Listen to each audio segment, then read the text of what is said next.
I know you got all kind of hijacks in your frequency.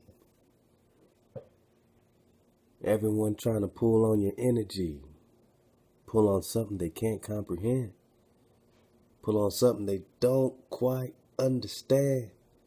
They have no standing contract with your vibration.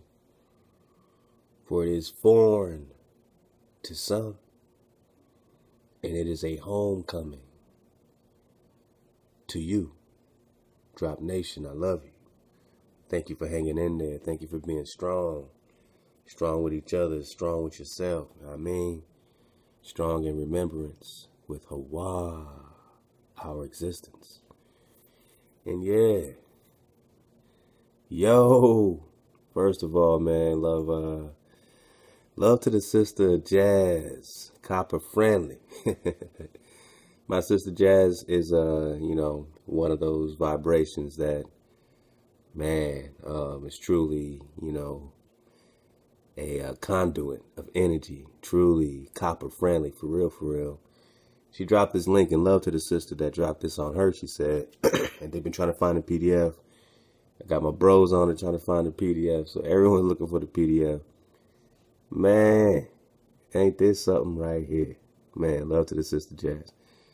103 amazing facts about the Black Indian of the Western Hemisphere. And I know at first you're like, okay, 103 facts about the Black Indian of the Western Hemisphere. Then you're like, all right, so it's 103 facts about the Negro, the nigger, right? The negoose here. So how valuable is this information? These 103 facts about the Black Indian, so-called Negro of the Western Hemisphere, that they don't know. They're writing inquiries into who you are. They don't know. If they can't tell us who we are, how can they tell us who we're not? Shoot, one thing we are for sure is hijack free. No hijacks allowed, baby. This book costs $250,000. 250 killers. Man. On Amazon, I'm going to leave a link. You look at it. $250,000 for this information, people. Going once, going twice. I said we got freedom pies, freedom enchiladas. But yo, Sister Jazz said, man, someone dropped this on me. Let me drop it on you. And I just had to share it with the family right quick. Yeah, we're trying to get some recon in this. Clearly, I'm not going to start a GoFundMe to get this book. But something tell me it's going to pop up, man. Something tell me somebody going to be at some garage sale and see this thing pop up. So it's written by a brother named Juan Skakana, P. Canyon. And, checking out some of his intros to this is all we could really get is a couple little pages off of here. It says 103 facts, amazing facts about the Black Indian of the Western Hemisphere unveils the true identity of the said African American. Oh, the nigger, the Negro. Oh, Ray and them, Nuck and them, Peanut, the regular Negro, right? The Negro in the ghetto, the Negro on the bottom, the Negro in the rap video, the Negro winning the Nobel Peace Prize, the so-called Negro. I'm talking Johnny Cochran, O.J. Simpson, huh? I'm talking Pac, man. I'm talking Tupac, man. I'm talking, you know what I'm saying, your beloved. I'm talking you. So when we talk about this Black Indian, these facts, these are facts, 103 facts. They're amazing, and they cost you $250,000 just to know. Now, I don't know who set this price point. I don't know if it got hijacked and, it got set by someone else. I don't know if the brother said, I'm going to write one book. I'm going to sell it for $250,000. At least one person going to buy it for sure. And I'm going to make $250,000 off of one book. Bang! He said, I ain't selling my book for $10.99 on Amazon. I got to get 1 million sales. How to sell it for $250,000. Sell 4 books. I'm done. Deuces. So I can't knock the hustle, man. But what's in it? It said they want to hide something from the Negro, the Black Indian, man. Put it in the book. Gonna set the price point at $250,000. Now look, this is supposed to unveil the true identity of the said African American, Latino, Hispanic. All right. It not only exposes the pseudo titles placed upon indigenous people of the Western Hemisphere, but acts as an antidote. Listen up. Here's why it costs $250,000. It's not just the facts. It's an antidote that breaks the spell of amnesia. This is a spell breaker book for the Negro in the Western Hemisphere, specifically to break what spell? What spell could the so-called Negro be under in the Western Hemisphere?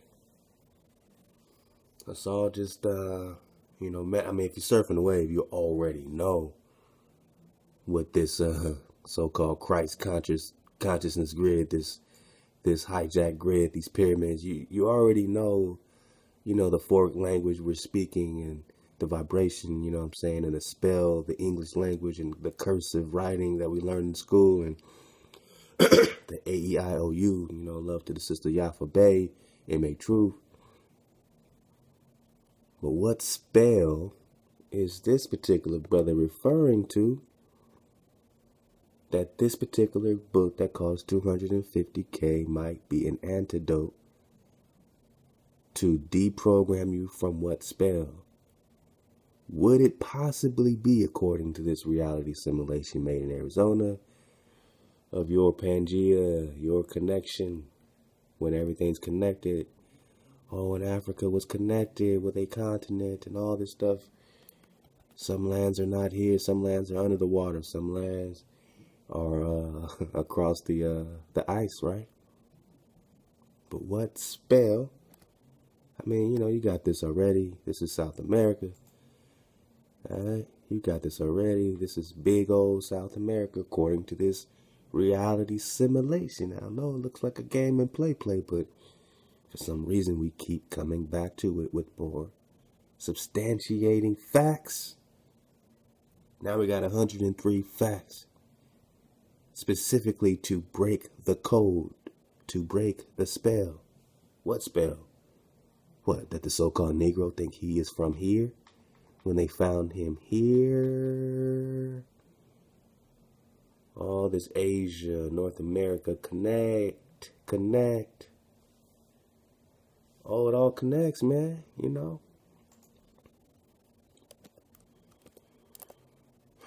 Man, it all connects, man. That's all I'm trying to say. I love y'all. We gotta connect, man. It all connects. It's all about perspective. It all connects, man. Look how America connects to Asia like that there. And, as a bird's eye, as a creator looking down, you are as grasshoppers, right? As he walks to and fro on the vault that they can't penetrate, going straight up at you. You're looking straight down at them through the firmament, the firmament, the barrier, the vibration, and you're looking down, and you see how it all connects. You see how it really plays. And what spell is this book talking about? Would it be the Thoth Amon's spell barrier? Thoth Amon spell barrier. Thoth Amon spell barrier. Okay. Thoth Amon spell barrier. Keep that in mind. Keep that thought spell barrier in mind. Oh boy. I just love surfing away. You got to dig on it. What's this? What is this? Love to Isaac 4. Our brother, research extraordinaire, man. Pulling up this perspective as we're getting all the other perspective from all the drop, the same perspective looking down. Now you see the ice wall that surrounds you. It's 200 to 300 feet high. That's the reason for Operation High Jump. Check it out. But when you get through this gate that they're calling the Summer Gate of Ra, of course we're in the Atlantean hijack. They're calling the moon set, right? Horus the sun. This is called Sol. And outside of that Sol, there's another Sol. So they got another sun outside the ice once you get past the rim of darkness between the suns. You know how people see two suns sometimes? You see, just Google pictures of two suns. And you see that there are actually two suns. Or more. So you get outside the Summer Gate and you find Thoth, the moving island. Oh, man. Thoth strikes again. Now, Thoth is outside the barrier. Thoth is chilling on the moving island, according to this map. There's another moon. And there's a moon and another dark object. So this is the dark object that when you research the lunar eclipse, when you understand that you're not spinning around the sun. These little suns, see how little they are? The book of Enoch say they're what, 32 miles in diameter. It said the sun and the moon are both 32 miles in diameter. So, you know, you have the solar eclipse with the moon eclipsing the sun, but what causes the lunar eclipse? What eclipses the moon? What dark object is eclipsing the moon? It's not the sun. They say, oh, because your ball is positioned in a certain way and the moon is this many million miles away, this way, that. Come on, man. All this is inside the barrier. So inside the Antarctic ice wall, look up the Antarctic Treaty, which they guarded. There's a little sun underneath the barrier, 32 miles in diameter, a few thousand miles above you, which is why it causes sunspots on top of clouds. You don't get a sunspot from 96 million miles away. Turn on your senses. It is time to break the spell. What spell would it be from Thoth and his moving island? And why are there multiple moons? And why is this moon called Yah? Exclamation of defiance. And what do we mean? What do we mean? What do we mean? Here's your ice wall again. Where's Antarctica? Where's Antarctica? It's the wall that surrounds you. We got to get our perspective back because there's more land beyond that, which is what we're getting. Get all that stuff out the last series now. Thoth Amon spell barrier, right here in South America, right here. And beyond that, they call it the what? Land of no return. Why? Could it be because you're going towards those gates, towards the Summer Gate? Could it be because once you get past this land of no return, and it's actually flipped on another image that I got from the brother Isaac Ford, where you see that this South America tip is actually closer to the gate here. All right, so however it plays, this might be actually closer to the South America tip, which means that Khalifa, Preston John, King David, all that, they had the whole grid on lock. They had the exit on lock. They had the gate on lock. And outside that gate, bing bow. Now all this plays, man, when you talk about perspective, when you talk about the spell barrier, Thoth Amon spell barrier. And as we bring it back right here, oh, excuse me. Where's my tea? Y'all still ain't made my tea, man. All right, so it says this $250,000 book acts as an antidote that breaks the spell. That's why it costs $250,000. You're breaking Thoth's spell of amnesia. An unprecedented work of art. The book is written in a style that deprograms the mind. Is this the spell-breaking, deprogramming, mind-bending book? I mean, what's really going on? What's in this thing, man? We got to get to the bottom of this. We got to find this PDF, y'all. I mean, this is a public service announcement, man. Whoever finds this PDF, man, I'm just going to send a free shirt. No hijacks allowed. The razor's on. All right, man. You get a free shirt, man. Find a PDF. The author takes you into and reveals the psychological details and layers of programming that has transformed the true indigenous people of the Western Hemisphere. So again, it's specifically talking to the people of the Western Hemisphere. Obviously we know East is West, West is East, North, but you know what they're saying. All right. So specifically geared towards these people here. Now, again, when I say these people here, I'm still talking about so-called Africa, because this is what northwestern Ame'rican Africa, according to Morocco, right? But we got Kemet here, we got Khem, we got Luxor, we got the old Egypt, we got Kush, we got Timbuktu, or Timbuktu, they call it. All right, we got Punt, man, we got Zimbabwe. Everything is connected here to the Amazonia, to the Black Kingdoms, to the Black Coast. And above that, the land of Shem, S-H-E-M, Shem. You got Pick land, baby. You got all your four corners, man. You got Samaria right here. And I said, when they talk about these lakes around Utah, look at all this, what are we talking about? What are we talking about, man? So they even call this, over here, the Pictish Sea here, the Pictish Sea. And over here they call it the Cushish Sea, because it's connected to Kush. Here in the Western Hemisphere. All right, so, I just want to introduce this, man. Drop the link on y'all. Y'all can get it.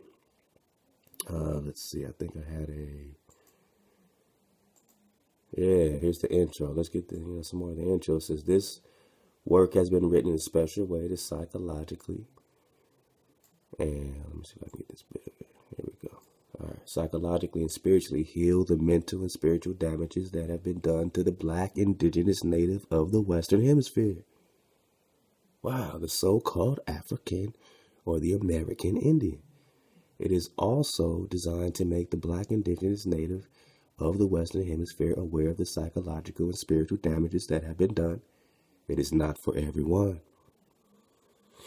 It is an antidote for a degree of sickness that has been embedded deeply within the well-being of my people. My people have been programmed to think that Africa is their homeland.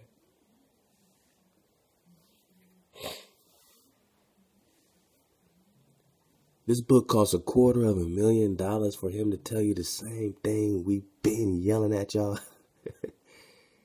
But his is written in a special way to psychologically and spiritually heal the mental and spiritual damages done to you. Now look, my people have been programmed to think Africa is their homeland. Haven't you though? Again, the little little white peckerwood on the corner with freckles and scuffed up shoes and a dirty wife beater with a cigarette in his mouth. He's 12 years old. He sees a darky and he's like, "Darky, go back to Africa."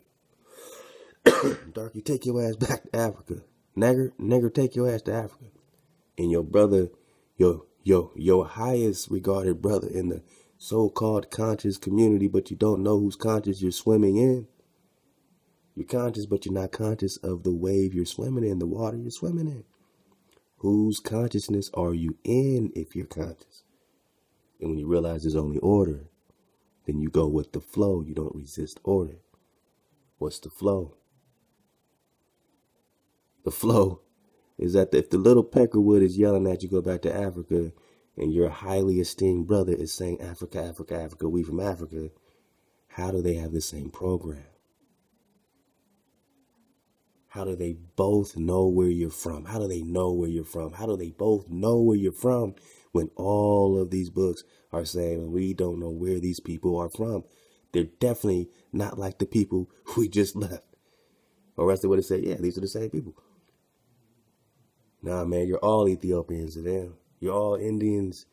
But they knew that they had to find some origin of you. They were looking desperately because you were connected to Eden.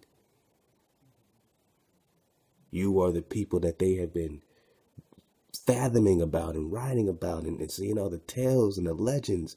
You were them. You are them. You were the everything. You are everything. And now you got a $250,000 book. My people have been programmed to think that Africa is their homeland. Yeah, no shit. My people have been programmed to think Africa is their homeland. They don't even acknowledge that Egypt is already here. They don't even acknowledge what's going on in the Grand Canyon. They don't acknowledge South America being the homeland, containing Zimbabwe and Punt and Timbuktu, connected to the Black Kingdoms. Kush, the pyramids here are older than the pyramids over here. Thoth said he left here when Atlantis was sunk and came here to the land of the hairy barbarians. 18th dynasty, man. That's why you're digging up the oldest stuff here, right out the Grand Canyon, right out Arizona, Michigan, and Illinois. Here, California, here. Ain't nothing older than what they find here in Mexico, man. Don't play. So what's the brother saying, man? What's the $250,000 brother saying? What is he getting us to understand, to comprehend? Oh, that my people have been programmed to think Africa is their homeland when home is right under their feet. This work has repetitive tones to it for a reason. It is designed to deprogram the systematic programming of the Black indigenous native of the Western Hemisphere. It is designed to deprogram, to break the spell, the systematic programming of the Black indigenous, so-called Black indigenous, copper color, Negro, nigga, homeboy, indigenous native of the Western Hemisphere throughout the Americas, on how they have been mentally trained since birth to view themselves, and how they have been mentally trained since birth to view and perceive their own ancestors. My name is Kanyan.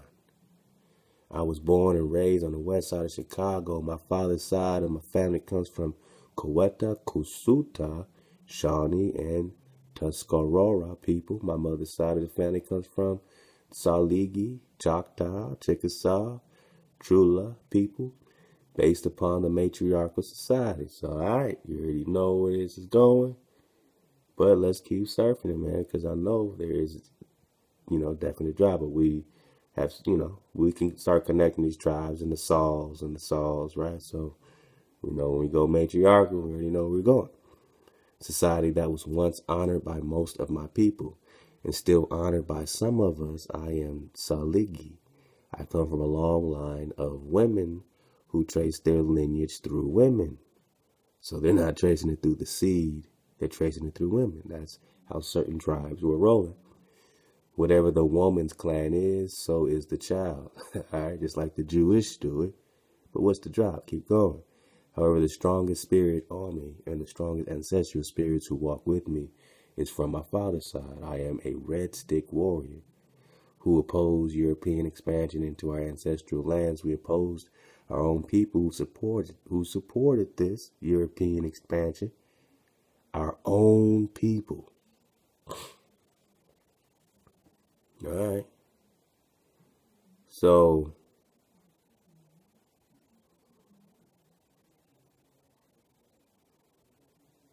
first, I'm trying to go back a little bit. Whatever the woman's plan is, so is the child. I come from a long line of women who trace them. I come from a long line of women. All right. So we oppose European expansions onto our ancestral lands. So after claiming the tribes, I am a Salingi. This person's then going to say that we opposed our own people. So he's basically, dropping the drop that his own people were doing what? Supported this European expansion. Just like the Moabite situation, just like the treaties, just like this maternal lineage and these Sauls and Choctaws, and of course we got the Esau drop, and you know what I'm saying, but We oppose European expansion onto our ancestors' lands. We oppose our own people who supported this, and oppose our own people who supported the rebel government called America. Again, their own people, his own tribe. We fought against Europeans, the new rebel government, America, the new rebel government, America. All right, so there was another rebel government that they were fighting. And our own people, we bathed in hot blood with our own kinsmen, who were wooed and seduced by European lifestyle and European trinkets. Many battles were fought with the white man.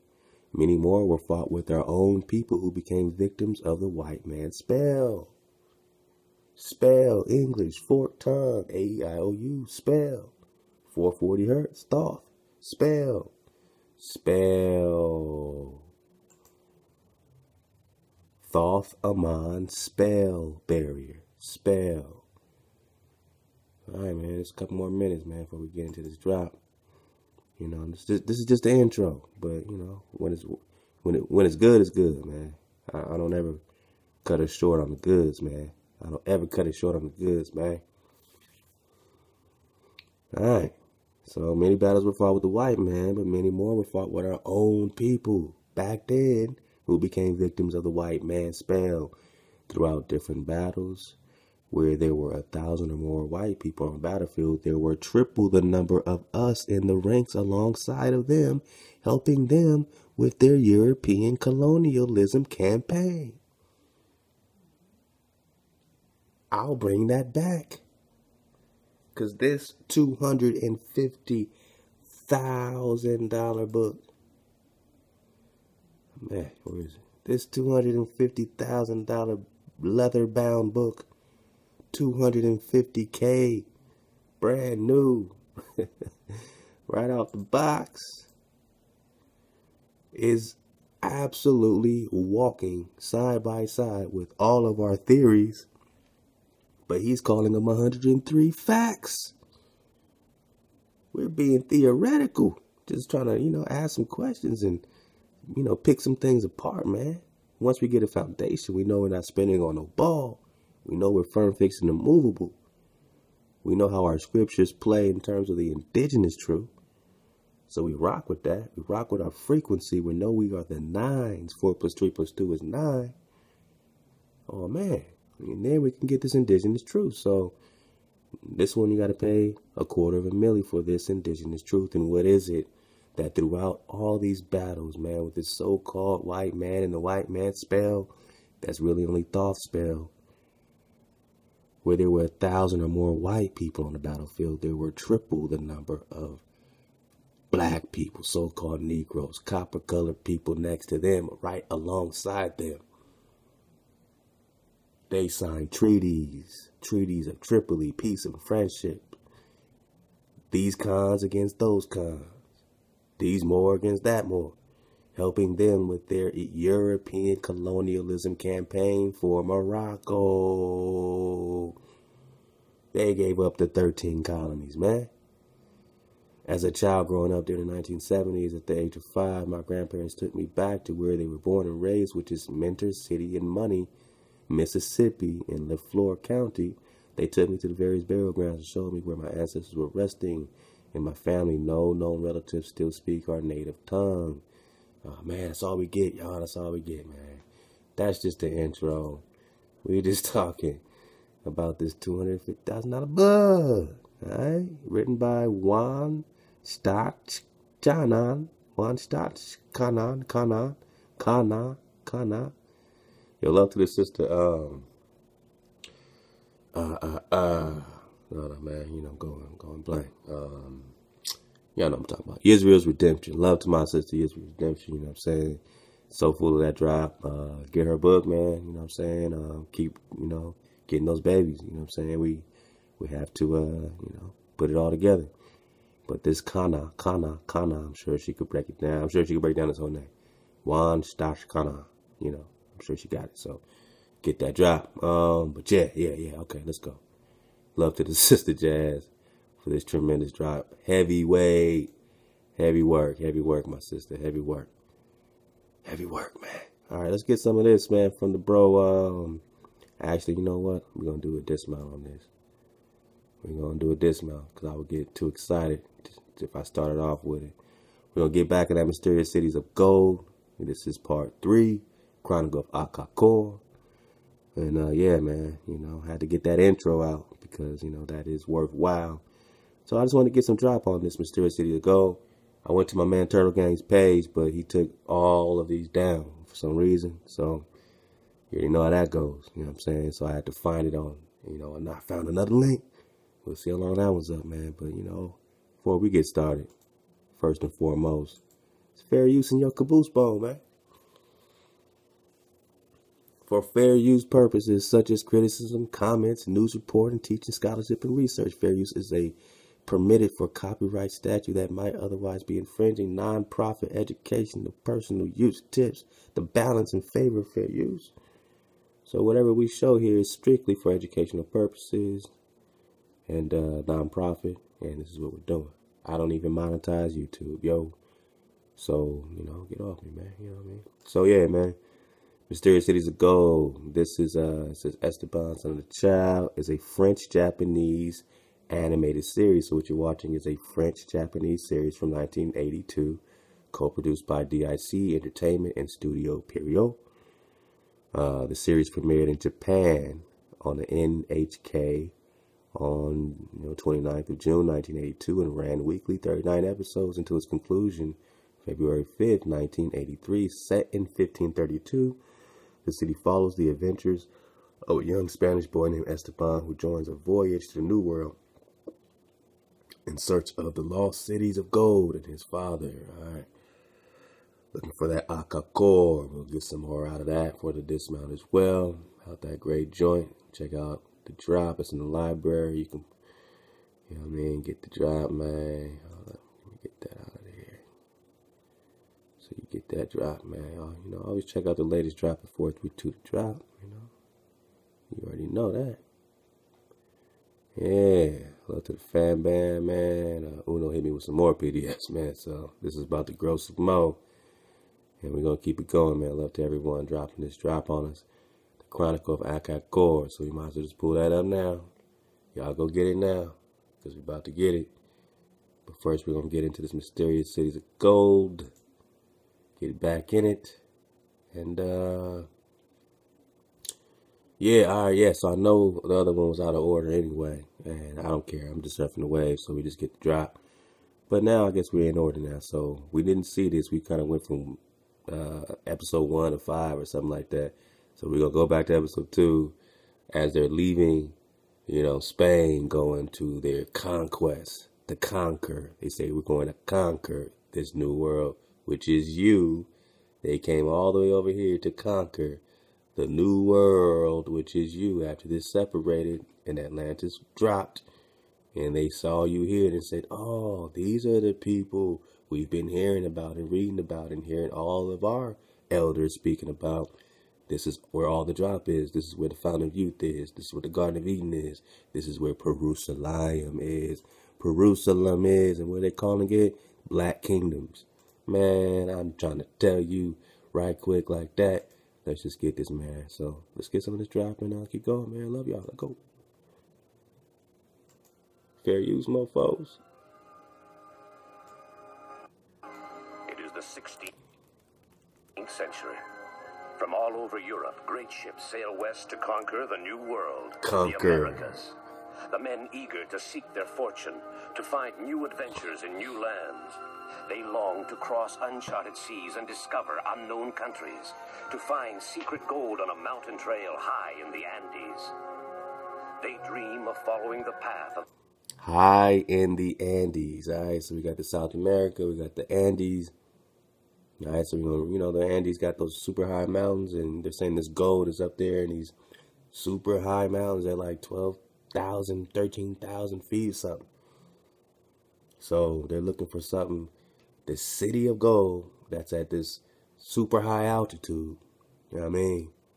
Most I know what he's doing. Let's go. The setting sun that leads to El Dorado and the mysterious cities of gold.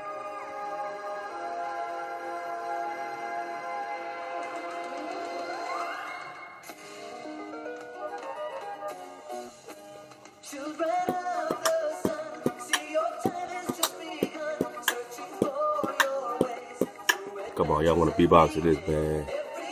I don't know how to beatbox. I know somebody, man, we could just bust a freestyle to this, man. That's the bomb.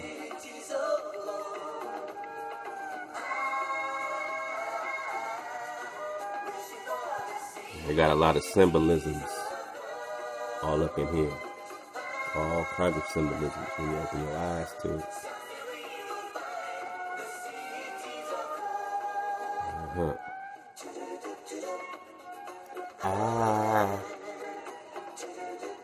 City of gold. See that eagle? You know, they got that sun worship going on. Esteban, child of the sun. So you got the whole Egypt, Horus, Atlantean hijack right in your face bone. Father Rodriguez, who looked after Esteban since he was a baby, tells him a great secret on his deathbed. Somewhere his father may still be alive. So Esteban decides to begin his search in the New World. With the help of Mendoza, a mysterious man who claims to have rescued him as a baby, Esteban hides as a stowaway aboard the Esperanza. As they are about to set sail, he meets a young Inca girl, Zia. Inca, so she's an Inca girl. So you know what she really was looking like. And the other boy they connected with, Tao, they say he's from the Heba people and love to my sister, you know, Copper Color Awakening, you know what I mean?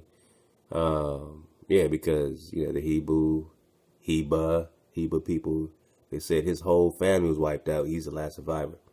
So you already see he's melanated. He's copper color in this. So you already know what they're really dealing with, man. Esteban, child of the sun. What it up, my man Irvin Reed call him baby Jesus. He said, is that baby Jesus? They're trying to call him the baby Jesus, child of the sun. Oh, man, so much in this. The Rock.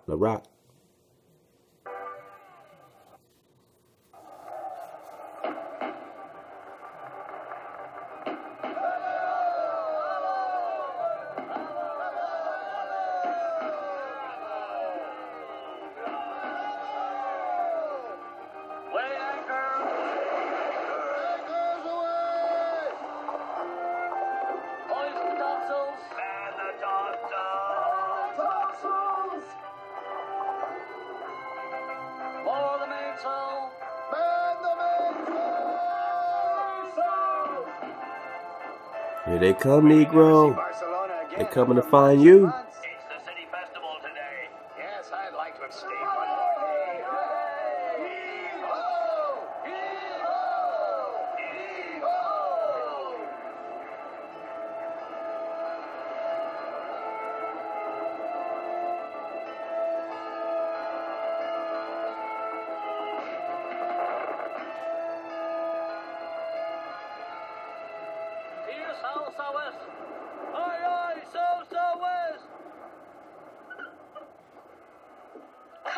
Yeah, we're underway.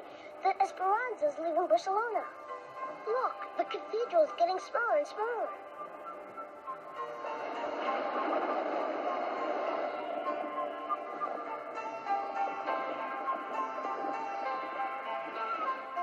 Watch out, Esteban. Oops. Oh, you're right. I forgot I was supposed to wait for Mendoza's signal before I came out.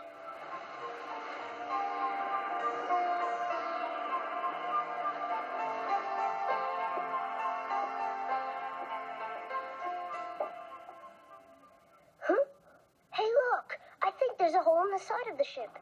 Huh? If a storm hits us, we could be in for trouble. Know what, Zia? I'll bet no one on the whole ship knows we're here. Wait a second, where did you get that medallion? Look, it's just like mine. Huh? See this? I've had it since I was a baby. It was round my neck when they found me. Let me see yours. They're exactly alike, but yours doesn't have the bit in the middle, the sun. Mendoza has it. He took it when So I it's was a that the baby sun and the moon, right? Drowning. Sun and I the don't moon. like Mendoza. He's a wicked man. He's not as bad as all that. After all, he saved my life and arranged for me to hide aboard this ship to make the crossing. Maybe, but he's the man who kidnapped me so he could steal the treasure from my people. He kidnapped this little Inca girl, you know, this in real life, a copper color girl, this Mendoza. He's playing a nice guy, right? He's his friend, right? He's the only friend poor Esteban has. He said, he cool with me. She said, man, he's a Spaniard, man. He killed everybody, kidnapped me. But then his story to this poor Esteban, child of the sun, is that, well, he came and saved his life and shit, right? So, you see how that plays. Watch out for this Mendoza. What? Hijack City. He's like all the Spaniards. All Mendoza cares about is his gold. All the Spaniards.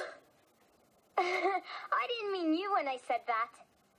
Anyway, you're not really Spanish. From now on, I'm here and I'll protect you. We'll always be together, all right? All right.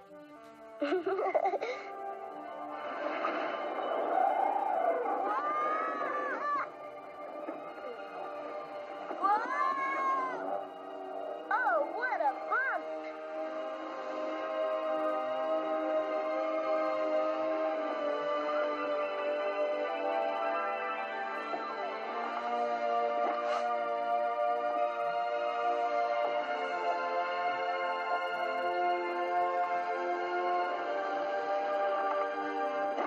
Good grief, the ship's timbers are rotten. Oh, no, Mendoza,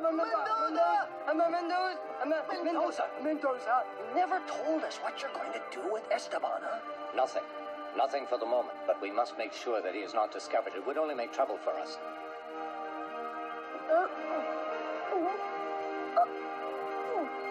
Don't you feel well? No, I feel awful. A pain in my chest. Oh. You're seasick. You need fresh air. It'll make you feel better. Here, come with me.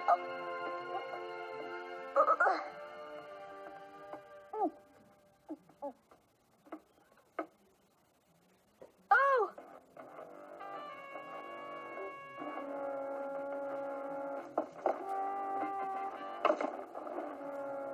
Hey, where did you two come from? Too late. The captain of the guard has spotted them. You young scoundrels, don't you realize we're out in the middle of the ocean? Don't keep shaking me like that. Ooh, Sick, eh? everything's spinning around. Where's he taking them? What'll he do to them?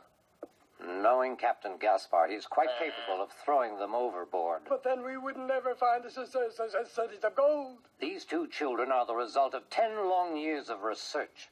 I won't let Gaspar take them away. Commander Gomez! Captain Perez! Stop it! You're hurting me! Let me go, you big arm! Hey! Commander Gomez, look, I found these two stowaways that were hiding down in the hold. Oh! I don't feel so good. Listen, Perez, I told you to put the girl on board, but can you explain the presence of this boy on ship? I don't understand, Your Excellency. Mendoza was told to take only the girl Zia. This could be a very awkward situation. I didn't mean to let Gaspar in on all of this. You know that. Captain Perez, just what is going on? I don't know what plots you are brewing on this ship, but one thing is sure, neither of these children is supposed to be aboard the Esperanza. You, come here! I'm waiting for an explanation. The voyage to the New World will take us 5 months. It's not going to be easy. Food rations are calculated very closely, and I do not intend to give any food to useless mouths. Sir, being captain to Governor Pizarro does not entitle you to speak to me in that tone. I protest, sir. It is quite intolerable. And yet, Captain, sooner or later, you two will have to make a full accounting to Governor Pizarro. Will you stay still for 2 seconds? I'm strongly tempted to throw the two of them overboard. Unless, of course, you are willing to give up your own rations for them. That's enough. I am commander on this ship, the only master aboard, and captain of the army or not, you have to bow to my authority. Well, if you say so. The stowaways, I'll throw overboard sooner or later. This way, little ones. In the sea.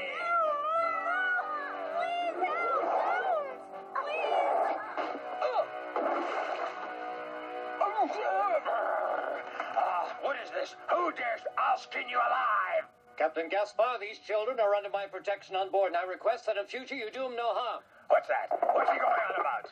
I'm going to cut you into little pieces.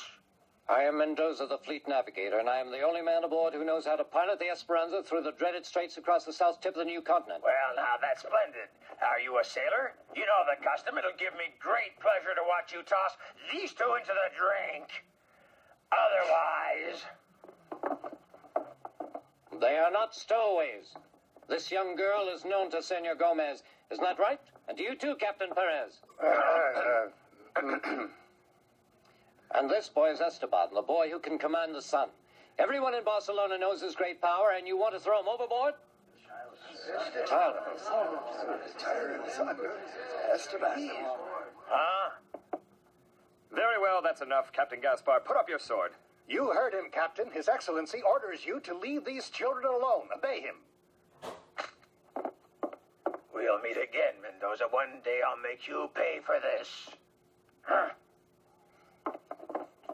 All the rest of you, heave through. Back to work. Mendoza, all that I asked you to do was arrange for the girl Zia. You very nearly ruined our entire venture. Oh, I thought I was doing the right thing, sir. You must be aware of the terrible state of the ship. Yes, of course. When the crew discovers what a state the masts and sails and ropes are in, how will they react? What do you think, Captain? Answer him, Captain. Well, It's too late to turn back now. Isn't it, Captain? The crew knows that Esteban, the child of the sun, is here with us. They will feel safer in the storms. Even in an old wreck like this, they won't be afraid. I think in my place you might have done the same thing. well, yes, quite so. Well, Mendoza, you are satisfied now, are you not? Then I believe there is nothing more to be said. Senor Gomez, may I ask you what arrangements are to be made about the children? Well, let us say that they are your responsibility until we arrive. Thank you, sir. Thank you, Captain Perez. Esteban, Zia, follow me.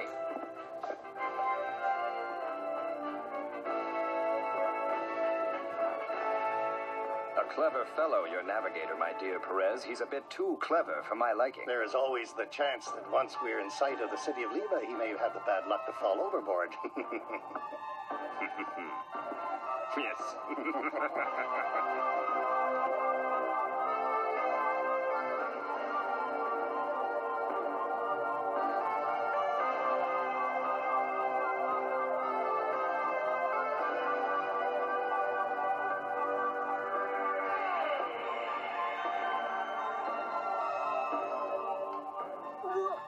don't be sad, Esteban. It'll be all right. On my first voyage, it took me 3 days to get used to the sea road. 3 days? Oh, I didn't know it would be as bad as that. Esteban, where are you going? Stay here. Leave me alone. Don't keep talking to me. I want to be alone. You're not being very kind to me. You told me that we would never be separated.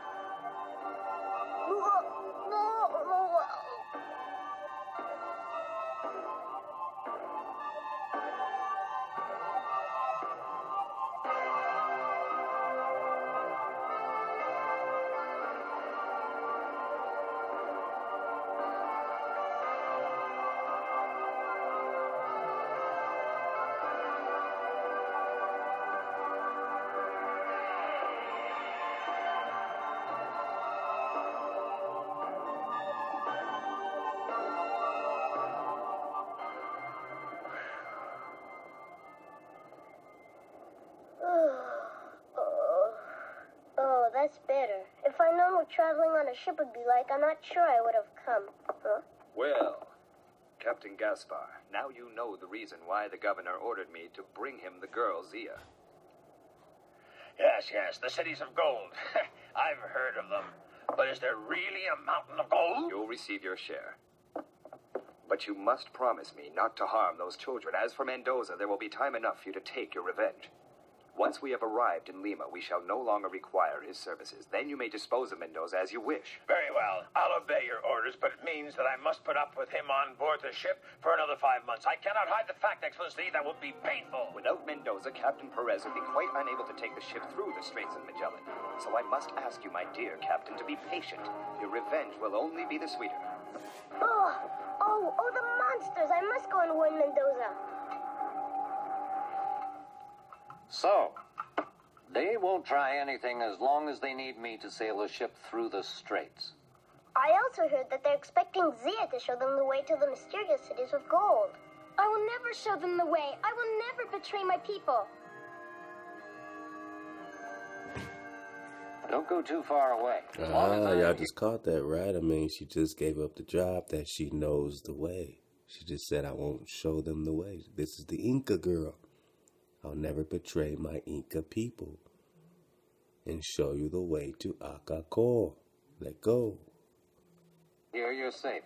Mendoza caught that. Gaspar will never disobey Gomez. For how long? It is going to seem a long, long time before we get to Lima. Try to amuse yourselves.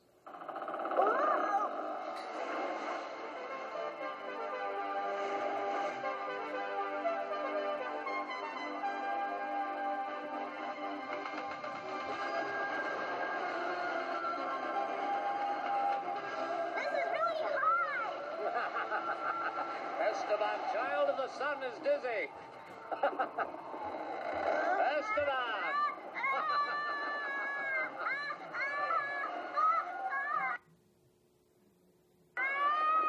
You know, Esteban, you'll never be a real sailor till you can climb to the top of the mast without Mendoza's help. I don't want to be a sailor.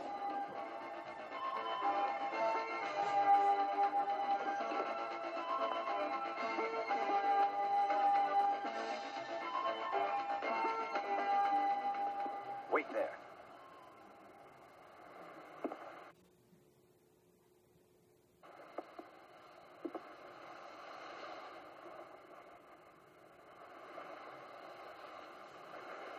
Look, Gaspar, those are Inca signs.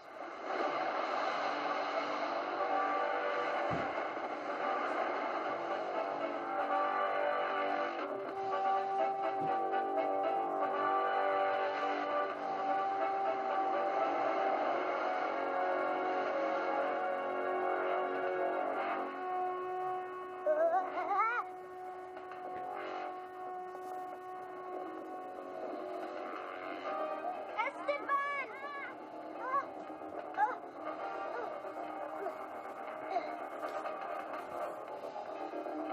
Esteban! Esteban! You'll fall! Come back! It's all right, Zia. Don't be scared. Come and do it too. Whoa.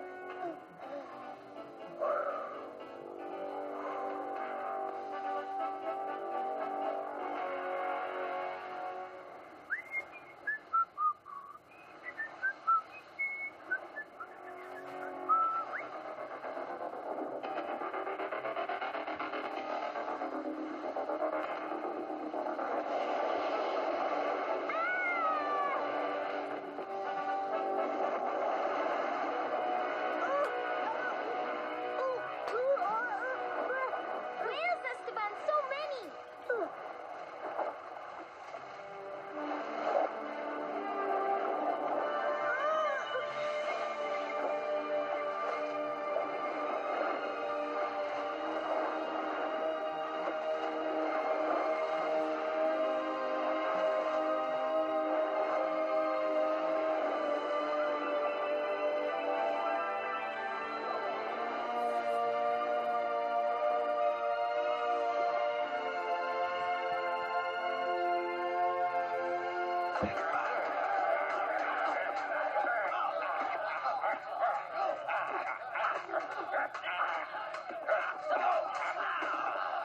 And the rest of you, a little exercise? Come on, come on. I admit, I am beaten.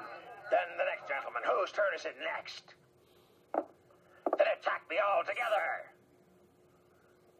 You cowards. Mendoza, you must be bored looking after your charges. What do you say to a little fencing lesson, eh? A few parries and thrusts? Thank you, but I have no time now. I'm teaching Zia and Esteban the finer points of navigation. So you won't fight. You should teach them how to use a sword for self-protection. You don't only use a sword to protect yourself. You have to learn how to use your head. But I'm afraid that may never have occurred to you, Gaspar.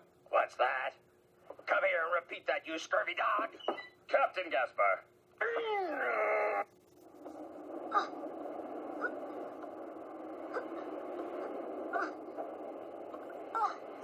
Oh, watch out, Esteban. You could fall in the water. Yes. Hey, the water's all yellow. The ocean is all yellow. Oh, it's fantastic. That means we are nearing the New World.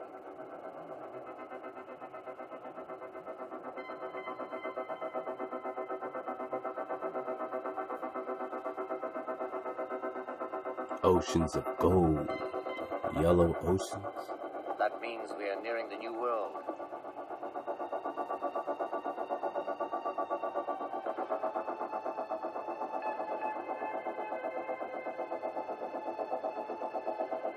Just gleaming on it.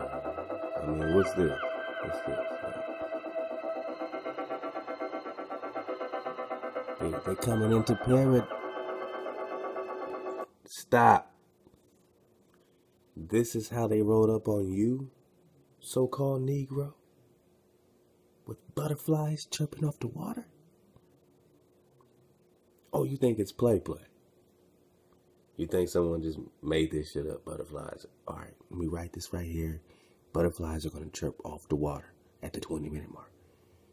Somebody must have wrote that down in somebody's log about, man, I see this water starting to gleam and shit. Magical butterflies and magical whales. You don't think they were pulling up on that Eden when Columbus said that this Orinoco River flowing out of South America, remember they're pulling up to the tip of the southern continent, South America. This Orinoco River flows out of the terrestrial paradise. What are they depicting here but a terrestrial paradise? Eden. So-called Negro, let go. This is how they rode up on you? This is how they came up on us? Stardust, man.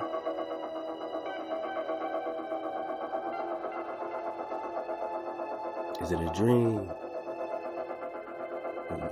They look like they're in dream lives. That's a good sign.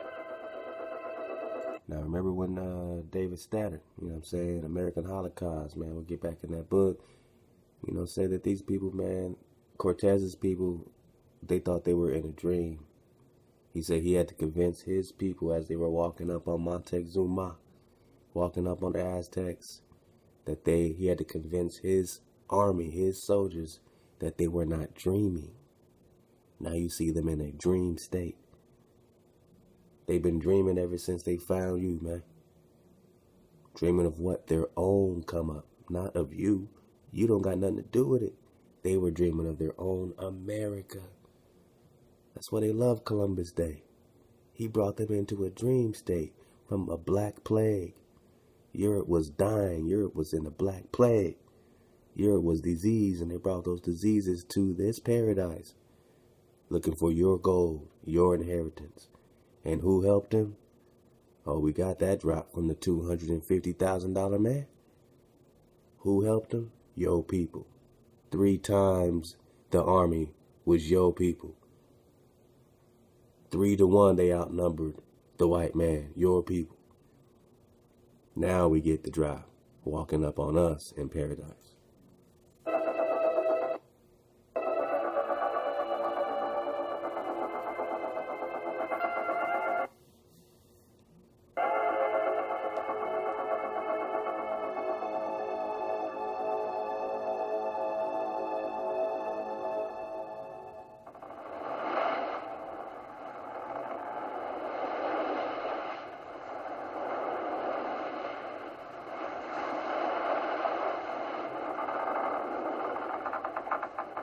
Soon we'll be entering the Straits.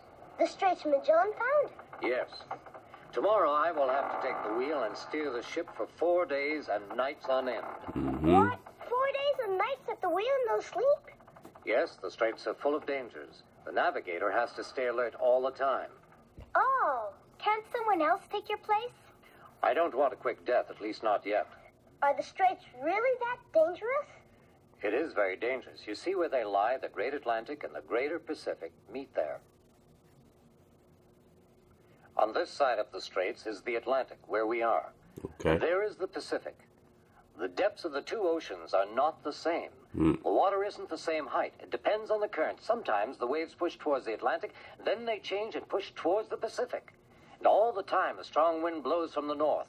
So the sea is full of huge, triangular waves. If a ship is struck by the full force of one of these waves, it can be smashed to pieces. Look at the danger of coming to find you, that the Creator has all these safety hazards. They have to get through all this navigation. Why do you think they just pulled up on California in the 1700s? They just found you here, man. And they had help, man. But don't worry. This is my third time through the straits, and I know how to sail those seas. The sea is running high, but it's only the start. I must try to get some sleep now.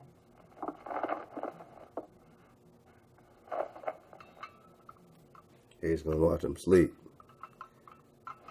Asshole.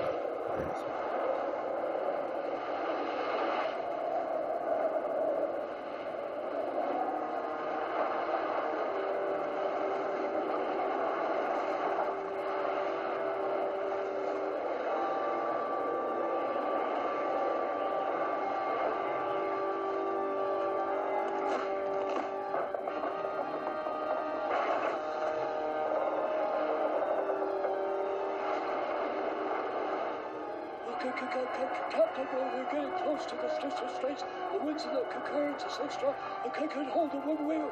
You go and find Mendoza in his cabin. Hurry. Hey, Mendoza, come up quick. We're heading into the straits. Come on. Now it's my turn.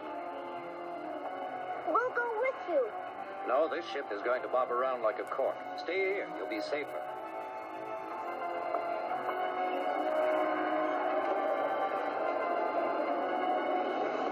All that danger to find the so-called Negro, Negus, the black man, right? The white man, right? Is it that go right? Michael Jackson had to drop the whole time. Oh, man. Look at that. Most High didn't make it easy. Ooh, what happens next? After having crossed the Atlantic, the Esperanza is sailing into the Straits of Magellan, near the southern tip of South America, a fearful place with treacherous seas and storm-force winds. How will Esteban and his friends manage in these dangerous waters? Find out in the next episode of The Mysterious Cities of Gold.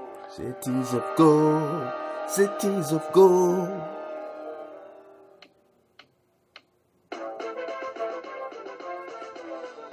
Yeah, man, that must be that Telelunka, man. Go to part 1, man. We got the drop on Telelunka, or Telunka, who is supposed to be the source of this Chronicle of Akakor drop we about to get. But yeah, you know, obviously we know we got the Thoth all over, man, and we've been getting the drought. We about to get into them subterraneans. All right, but here's my favorite part, though, man. I always like the end of these things. They always drop something on it right quick, though. Come on, man. Come on. We could do it. The Esperanza has sailed across the Atlantic. The very first Spanish ships that sailed across that ocean were in search of a new, rich trade route for the spice trade. In those days, spices, cinnamon, pepper, ginger, were as valuable as oil is today, and Europeans had to send all the way to India and the East to get them. The ancient spice route across the land was expensive and getting dangerous, so every big European country was looking for a new trade route to India by sea. The Portuguese sailed all around Africa and then east to India. The Spanish traders were jealous. Then came Christopher Columbus and Spanish success. He was sure the earth was a globe and set out to be the first to find a new sea route to it. He was sure it was a globe. Really? Really? Let go. By going around the other way. His little ship, which can still be seen in Barcelona harbor, was called the Santa Maria. 2 other ships, just as small, joined him on his historic voyage. They sailed west.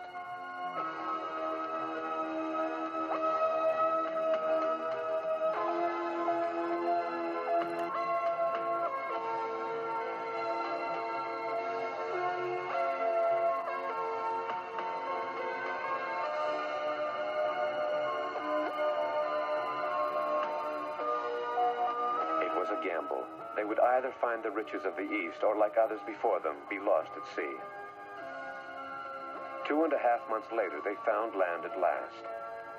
Some islands off the coast of America, but Columbus called it West India, and ever since, the native inhabitants of the Americas have been known as Indians. I mean, that's the traditional story.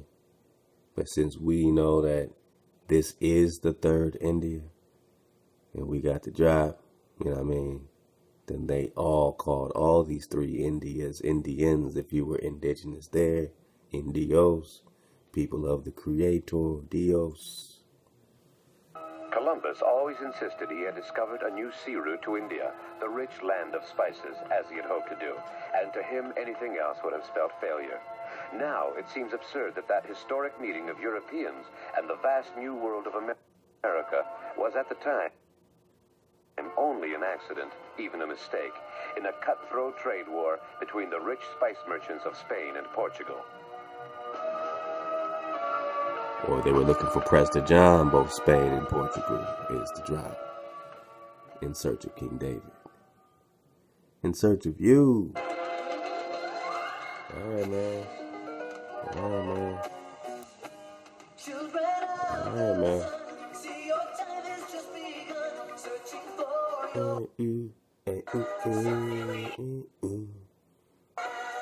Sometimes we having some more drop, man. You know, I try to get all the drop out of this. Let go. You're in the library, you clicked on that Chronicle of Akakor by Carl Brugger. Get part 1 and part 2 so you can catch up and keep up. We got different series, man. This is like a whole network, man. We just got different shows, different series, different drops. But we are bobbing and weaving. You know what I'm saying? We're vibrating high. Yeah, man. Let's get back to where we were at. Yeah, we didn't get too far in this yet. We didn't get too far, but yeah, you get the drop. We're going right in there. Where did we leave off? We got the chosen tribes. We got the Stone Empire. We got the flag of Akakor. You see the sun. We know we're talking about the Thoth.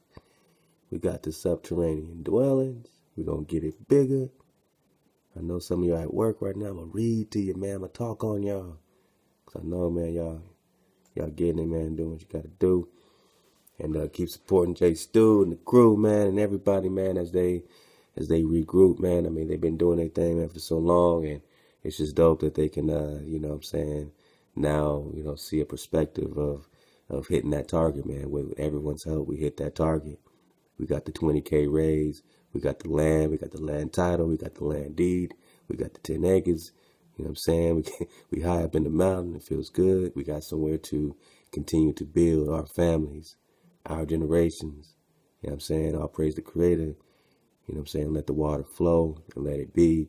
And love to the entire tribe. Love to Vanessa Perkins. Had a wonderful powwow with the sister. Incredible, incredible, incredible. Love to all the women, you know, and just the growth that they've achieved, you know, and supporting and loving and guiding and just being, you know, who they are. So love to our women everywhere. Love to Chef Candy. Today is her born day. So we're going to have a good time enjoying, you know, just celebrating, you know, the energy that flows through my wife, you know. So let go, man. Subterranean dwellings. Subterranean dwellings. Who wants to get deep?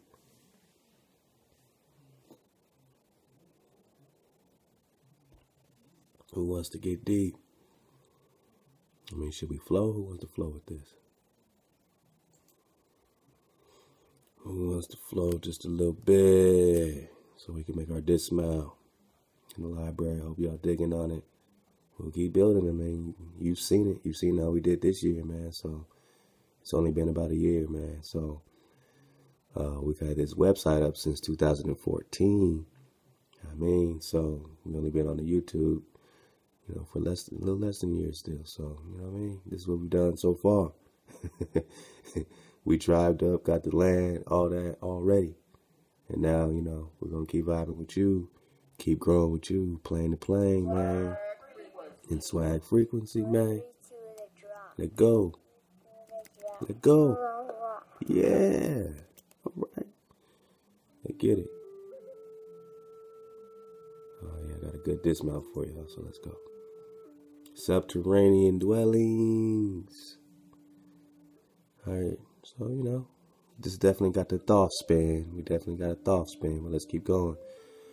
Great was the knowledge of the former masters. Alright, already. The ascended master, former masters. We're talking about the celestial masters. Great their wisdom. Their vision reached to the hills, the plains, the forests, the seas, and the valley. They were miraculous creatures. They knew the future. Truth had been revealed to them. Far-sighted they were, and of high resolve. They erected Akanes and Akakor and Akahim. Alright, so those are the 3 fortresses, you know, fortress cities. So it's not just Akakor, it's 3 of them. Akanis, Akahim, all this sounds like Atlantis. You know it has a connection. Truly, their works were mighty, as were the methods they used to create them, the way they determined the 4 corners of the universe and the 4 sides, the lords of the cosmos, the creatures of the heavens and the earth, created 4 corners and 4 sides of the universe.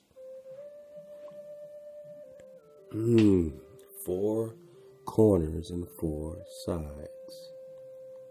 Let's go, let's go. Akakor now lies in ruins. The great stone gate is broken. Why would it be in ruins? What else is in ruins? Atlantis is in ruins. Lemuria is in ruins. Egypt's in ruins. Moab is in ruins. And so-called Negro, you're just waking up. It's redemption season for you. So you have an opposite vibration. When you see something being ruined around you, all kind of chaos happening in politics, you need to celebrate. While they go crazy, you start rejoicing because you know you're being redeemed right now. I mean, you're natural. All nature is redeemed by the Creator. You're natural. Believe it. Akakor now lies in ruins. The great stone gate is broken. Lianas grow in the great temple of the sun. Right? On my command and in agreement with the Supreme Council and the priests, the warriors of Ugamangalala destroyed our capital 3 years ago. The city would have betrayed our presence to the white barbarians, And so we relinquished Akakor. So the city would have betrayed their presence to the white barbarians. And so they relinquished Akakor. My people have fled into the underground dwellings, the last gift of the gods. Let me get some water, man, because I need you to meditate on that.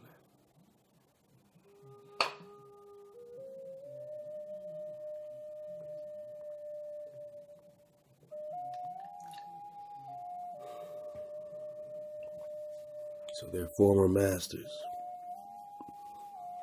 hooked them up with some underground cities, and now you, of course, have the all the bunkers all over the place, right? So my people have fled into underground dwellings, the last gift of their gods. We have 13 cities. Remember the 13 colonies? Deeply hidden inside the mountains that are called the Andes. Remember the Andes, the mountains that high up in the mountain was the city of gold. Their plan corresponds to the constellation of Shwerta, the home of the ancient fathers. Alright, we still got to get some drop on this Shwerta. Lower Akakor is the center. The city lies in a giant man-made cave. The houses arranged in a circle and ringed by a decorative wall surround the great temple of the sun in the center. Just like Upper Akakor, the city is divided by 2 intersecting streets. So they got the great temple of the sun in the center. Just like Upper Akakor, the city is divided by 2 intersecting streets corresponding to the 4 corners and 4 sides of the universe. And when I get to thinking about these 4 corners and how we talk about these 4 corners, I get a little deeper. I mean, we're talking about the subterranean. We're just talking about the subterranean, so I gotta get deep. and just you know, rock the way. I'm just gonna throw some stones. Sometimes, you know, I'm just gonna go there, man, and, you know, see where that road, you know, takes us. I mean, if the road exists, we'll walk. If it doesn't, we'll fall. But we've been promised to walk, so the road must exist. So we can't be afraid to go there. So yeah, four corners. Four corners of what? Have you ever thought, like, four corners of what? Yeah, the four corners. You know, Arizona, Colorado, New Mexico, Utah. The four corners. Yeah, they all come together in four corners. Well, notice they don't call all the other places four corners that come together. So why is that the four corners specifically? It is because it is the four corners of something. Well, what's the drop? You know, they always mix truth and lie. So we get the babies. We find the truth, because even the worst of the liars knows that to tell a good lie, they must mix it with truth. They must put the drop in.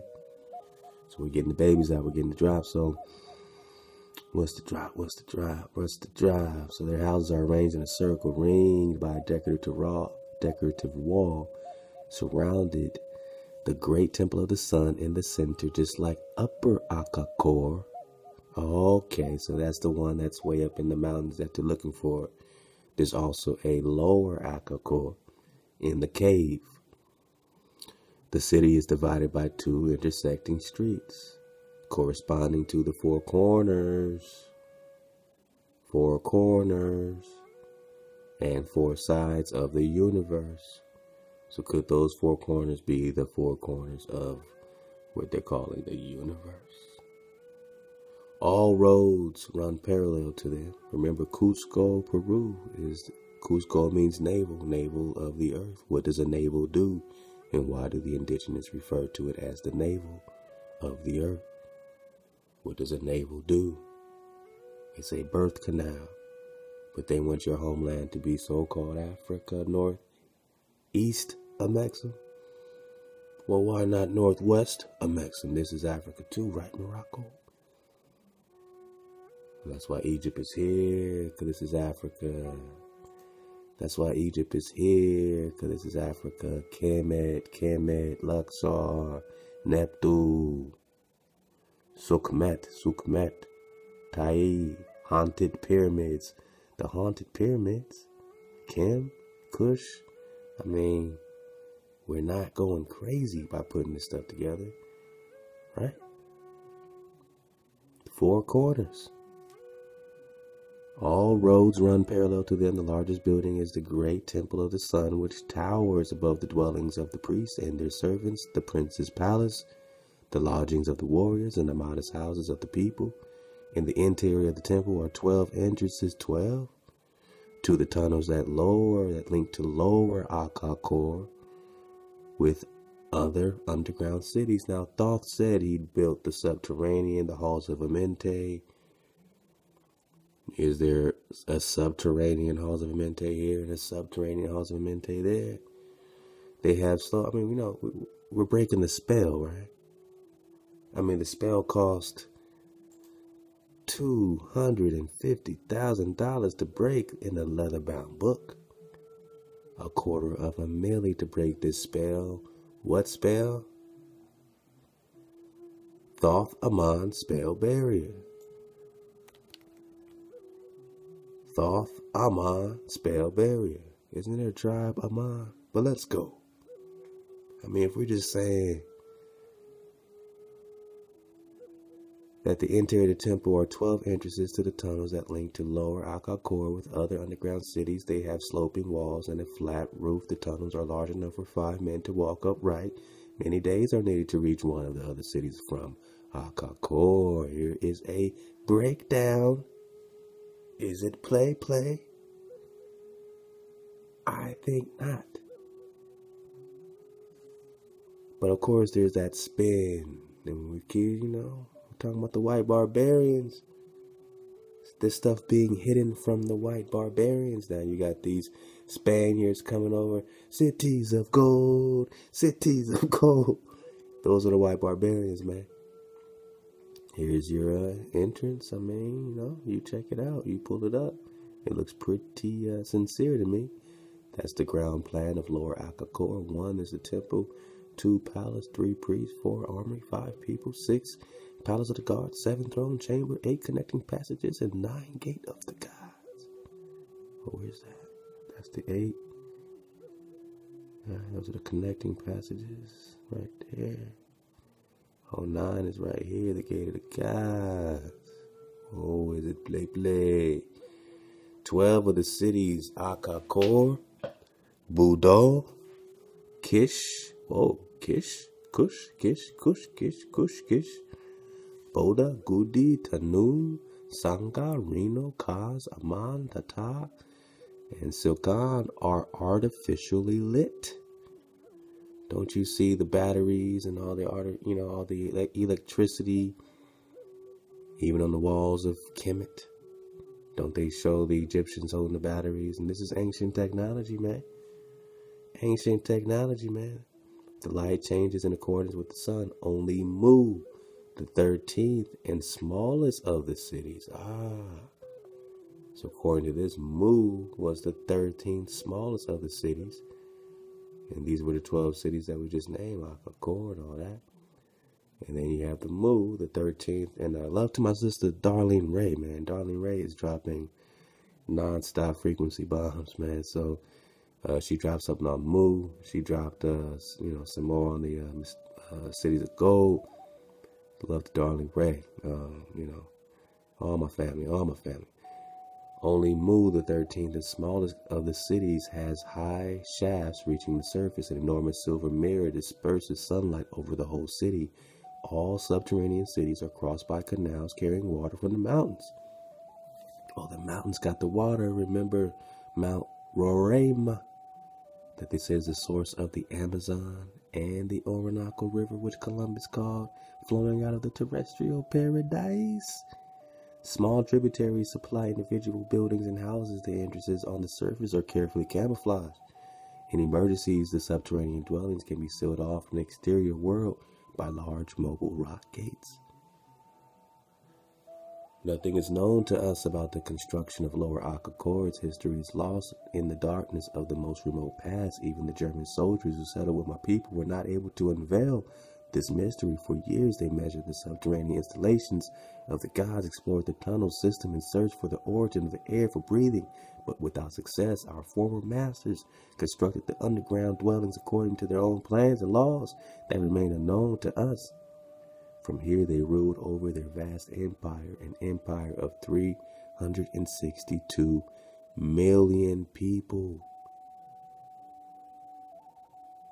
And you think it's overpopulated today. Well, we're in the billions, but at that time, this empire was 360 million people alone. Now, what empire? The empire of Morocco, Atlantis? As it is written in the Chronicle of Akakor, and the gods ruled from Akakor. They ruled over men and the earth. This is the celestial god. This is their Osiris. This is their Trinity. This is their Thoth. This is their Ra. This is their Isis and the Set and all that. This is the celestial. This is their Mercury and Venus and Mars. Mars is Hermes. Mercury is Hermes. Mercury, Hermes, Thoth. Hermes, Mercury, Trigomagestas, Muhammad. They had ships faster than birds. Flight. They had ships faster than the birds' flight, man. These guys, these celestial guys. What ship goes faster than a bird flight? A flying, ship. A ship. Spaceship. Ships that reach their goal without sails or oars, and by night as well as by day. They talk about ancient knowledge.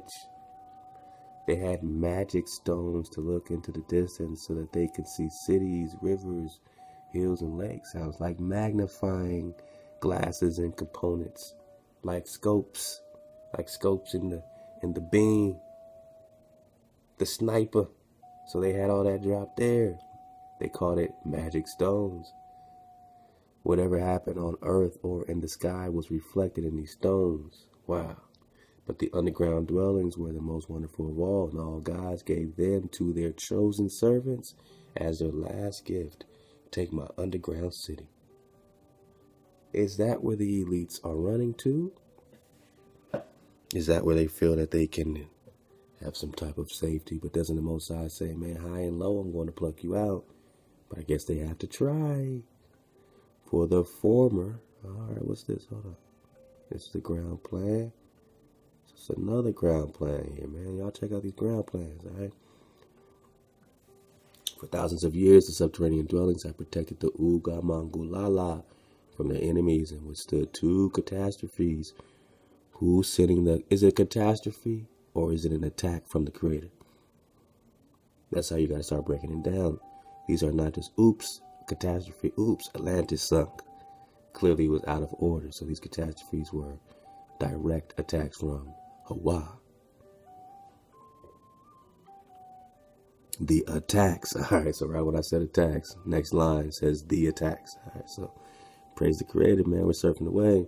So the attacks of the savage tribes broke against their gates. In the interior, the last of my people are awaiting the coming of the white barbarians, cities of gold, who are advancing up the great river in countless numbers like ants, Spaniards, Portuguese, French, British. Our priests have prophesied that they will ultimately discover Akakor and find it in their own mirror image. What does it mean? They're going to find Akakor in their own mirror image. Then the circle will be closed. What circle, man? All right, let's keep going. The hour zero. So they're going back to the BCs, 12,000 years ago, basically, was what they're going off of. The old Indian epic Mahabharata. All right, we got to get on that Mahabharata. I heard it, talked about it a couple times, this Hindu America Atlantis situation. Relates how gods and titans struggled for rule of the earth. Yeah, right. According to Plato, the legendary empire of Atlantis, here we go. So we're not stretching. Here we go. That train's never late. Reached its peak in this period. All right, so the German Bolivian scientist Panansky. Now, don't even trip on their chronology because they don't know shit about chronology. We just got that from Fundamental. So, look, man, it reached its peak sometime in the past, but not too distant past. The German Bolivian scientist Panansky believes in the existence of an enormous empire in the region of the Bolivian city of ruins, Tihuanaco. Now we got, I believe T's dropped some great drop on this Bolivia, left to Jerusalem, who dropped some great drop, connecting the giants and the Bolivian drop, man, a while back. According to historians and ethnologists, the main racial divisions of Homo sapiens of the last ice age developed around 13,000 BC.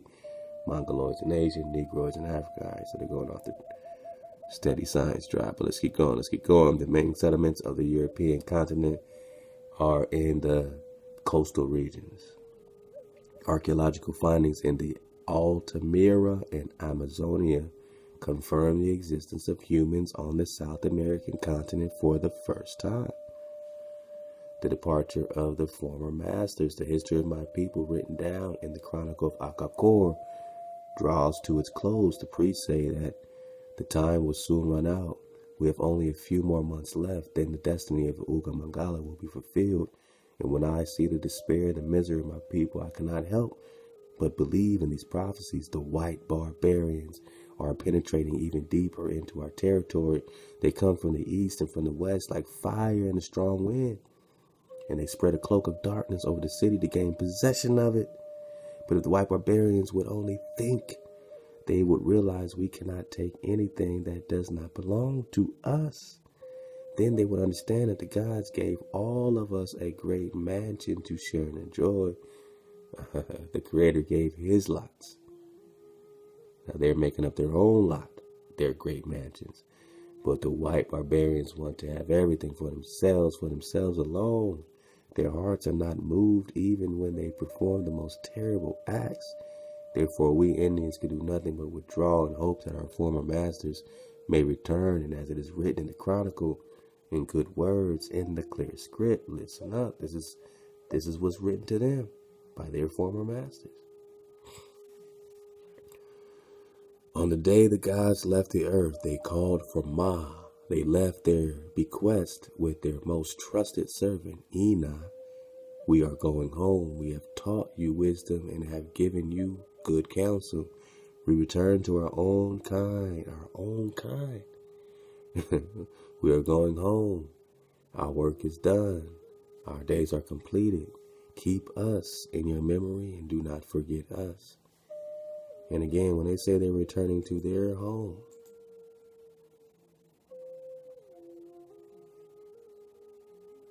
well, we're going to get that again.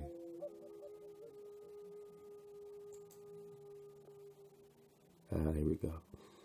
When they say they're returning to their home, where's their home? Is it in Thoth, the moving island? So now we have perspective. Stop thinking they're flying out to outer space, people. These are worlds. They found you in a new world. You find their old maps. They only had this on their map. Then their perspective changed and it was this. Now your perspective is changing and you even see more suns and more worlds. So you might think planet, globe, globular. We say planet and we know what? What do we know? What do we know when we get our perspective right? What do we know when we say planet? We got it before, but we get it like it's the first time. In that store, old king written out from wise counsel, you already know. Alright, we get back in that present John 27, don't you trip. Now, planet is a noun from late English planet. What does it mean? Wandering star. Star is not something you think about being this globular thing you can land on and live on. Do you live on a star? So why are you trying to live on Mars? And why do you think Mars is anything but a star? What is a star? Energy. It's an angel. It's a dwelling place of angels. But where is it? Where is this wandering star? To wander. Why is it wandering? Why isn't it fixed with the fixed stars? They're in order. But some are wandering. Some are underneath the fixed stars. They have to go underneath the fixed stars within the firmament.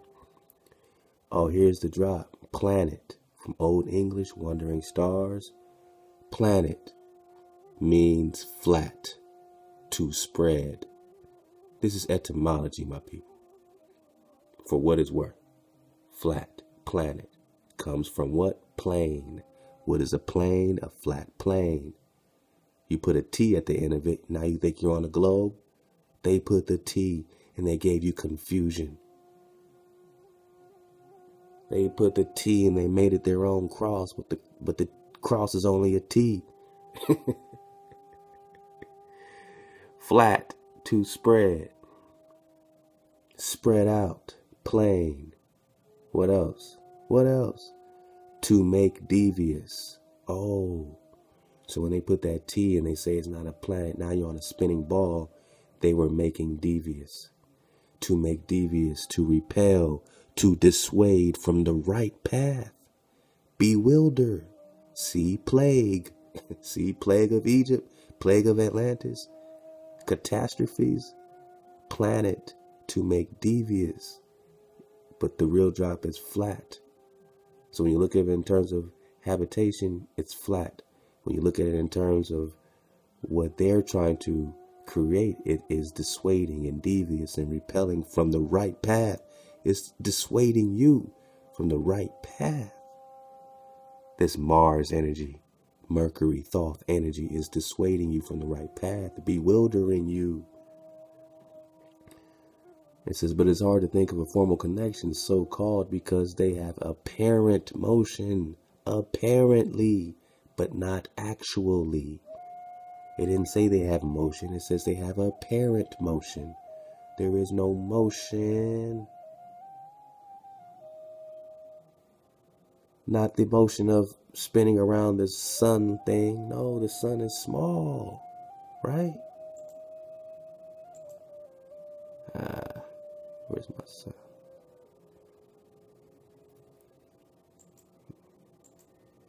Well, you know what I'm saying. The sun is small, man.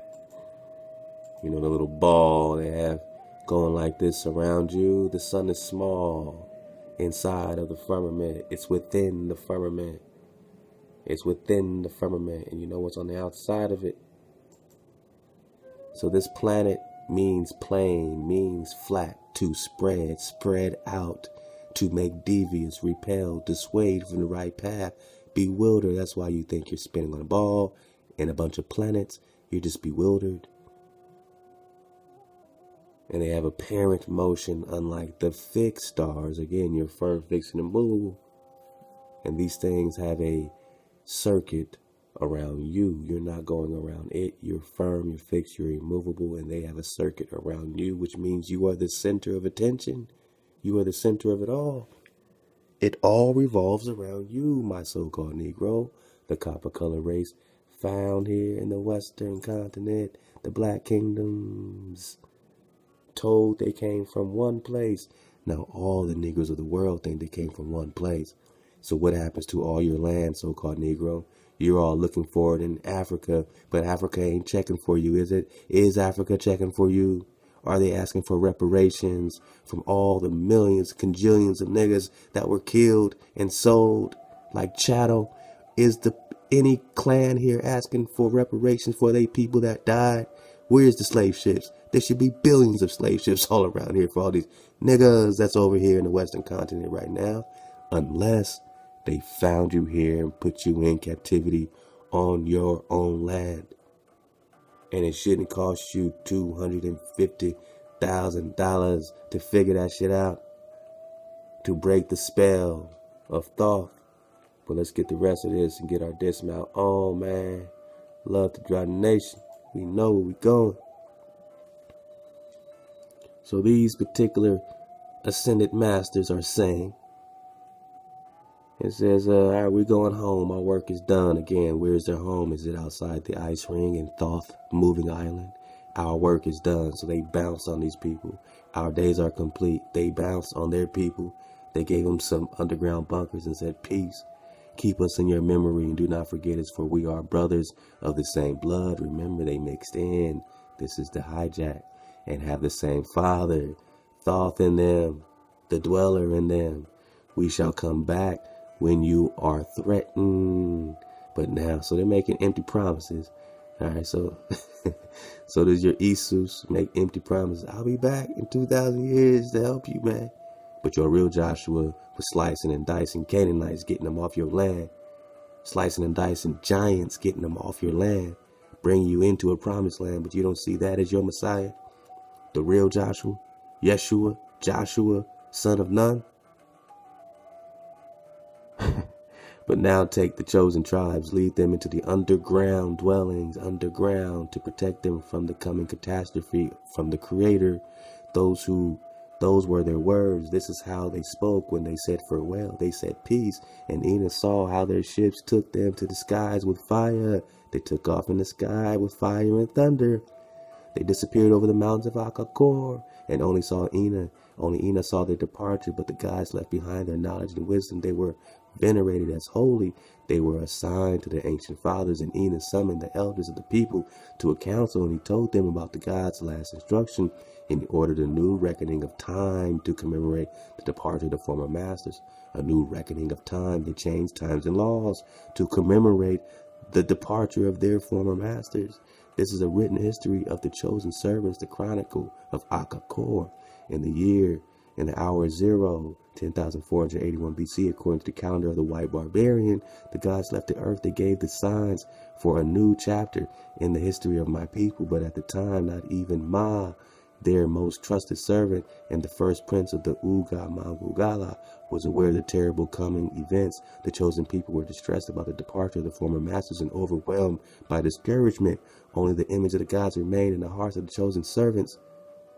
With burning eyes, they gazed into the sky, but the golden ships did not return. They said, peace. They bounce, they abandon these people, and they're going to abandon them again in the end. Please believe that. They know they ain't trying to fight no creator. They will abandon you. They want to be free from you. They lied to you. Come out of Babylon. The skies were empty, no breeze, no sound. Heaven remained empty. And in part 4, we'll get the language of the gods. And we're just in the Chronicle of Akakor. We're just in a drop library. Just digging on that drop, fancy free. Surfing the wave, you know how it do, you know how we be. Get all this for free, PDFs for free. Send me those 50 songs. We got that promotion going, man, for the inconvenience as we switch over from Dropbox. Everybody send those 50 songs to music at 432thedrop.com or 432thedrop@gmail. We'll get it all set up on our Google Drive for now and get you tuned up, get your library tuned up to that 4 + 3 + 2 is 9. And keep dropping us links so we can keep building this library as a virtual resource and service for you as we promote vibration awareness to our community. And on that note, we'll make our dismount, man. Love to the homie AD for dropping this on me, man. It's got everything to do with vibration. We dodge the hijacking all the time, but this is pretty dope, man. Love to y'all. Let's make our dismount. I'll leave the link, man. I'll leave the link. This is pretty dope. We're only talking vibration. Metal become rubber. That's solid metal. And you can make it levitate. You can make it bend. Yeah. By tuning into its frequency. Love to Brett. Finding out what Brett this Carr. metal vibrates with. Brett Carr. Love to the King. Into that frequency. Love to the King. Brett Carr, 2001. Everybody subscribe. Let's go. See, that solid metal, man, it looks like it's liquid now. It's becoming liquefied. Vibration. Because the vibration of that metal is increasing. You see, that's what you are. You're a God in a solidified state. To get back into the state of being a God, you have to increase your vibration, your frequency. Choose so up. See these coins and metal start moving and vibrating. So you can already do this with your third eye. Charge your brain up with the sun. Resonate with the sun and the earth's frequency. You can make metals move, metals bend, make spoons bend. You can levitate.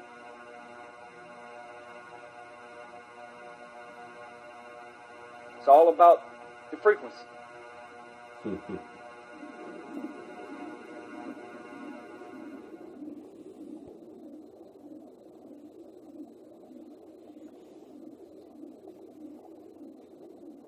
And this is what happens when you change the frequency of objects. See, you can make them levitate. There you go.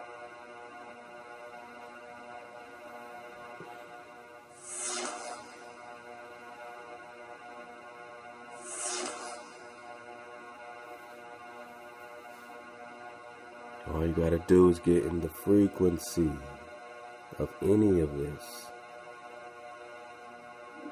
Not be separate from it. So you can already do this with your third eye, man. You're already prepared. You already got it. You just gotta charge your third eye up, man. You're already designed for this, man. You're already wired, copper you color. You don't need these machines to do this. Copper color races. You need to tune in to the frequency of the universe. Frequency of Elevate Hawa. your frequency. Hawa. The 144 negative confessions of my yacht. Oh. Maya. Maya.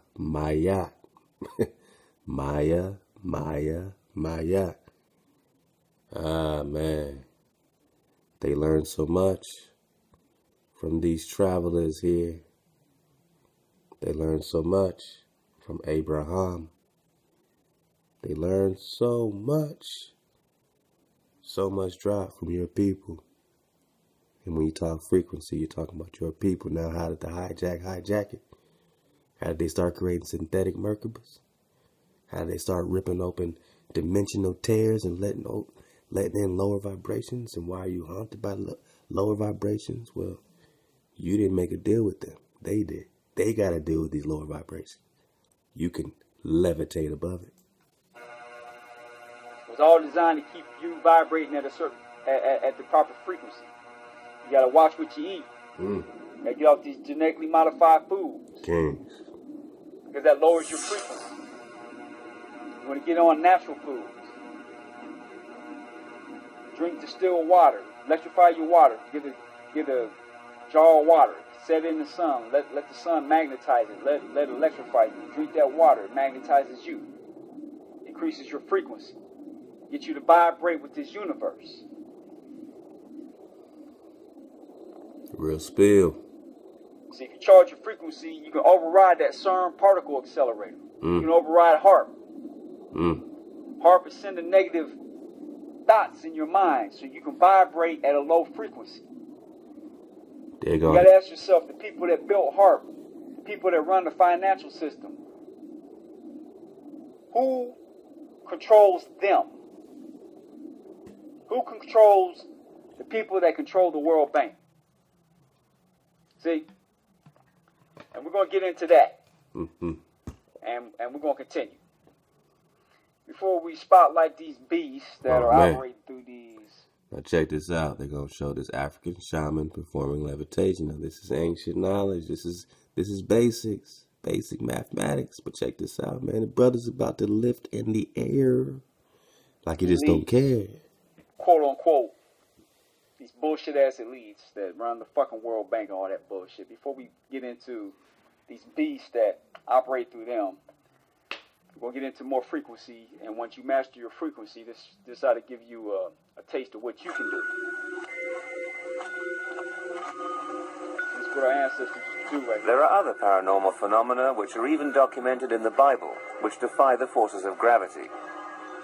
This man, whose name is Ovaku, is an African shaman. And here we can see him preparing himself for a levitation. This will take place as soon as darkness begins to fall. The images which this film has recorded are scarcely to be credited. There are no hidden supports or pulleys to be seen. In spite of this, Ovaku actually rises off the ground, and it seems as though he is floating on a cushion of air.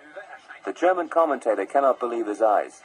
There is no question that this is a trick or an illusion, and he's absolutely convinced that he's witnessing a miraculous event, and that the film is incontrovertible proof that levitation is indeed possible. Yeah, man. How high do you want to vibrate? How high do you want to go?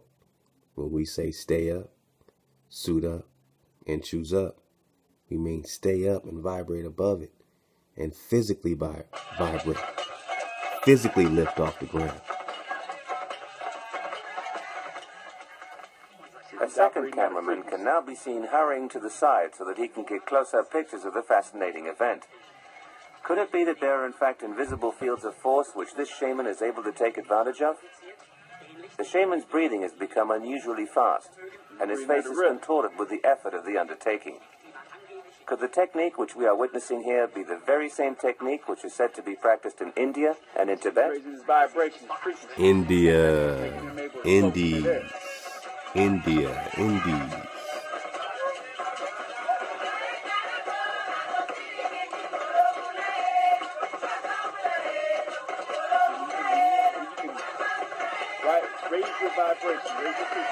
Raise your vibration.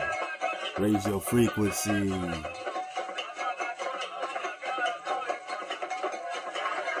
Choose up. Levitate. Activate. Vibrate. You don't need no technology. This is what you can do. Ovaku then suddenly drops back down to the ground like a stone. It seems as though the very same field of force which appeared to hold him up in the air has now been totally used up. It dropped him off, but will it drop you off when you stay up, when you suit up? I love y'all, man. Vibrate up at all times. No hijacks allowed.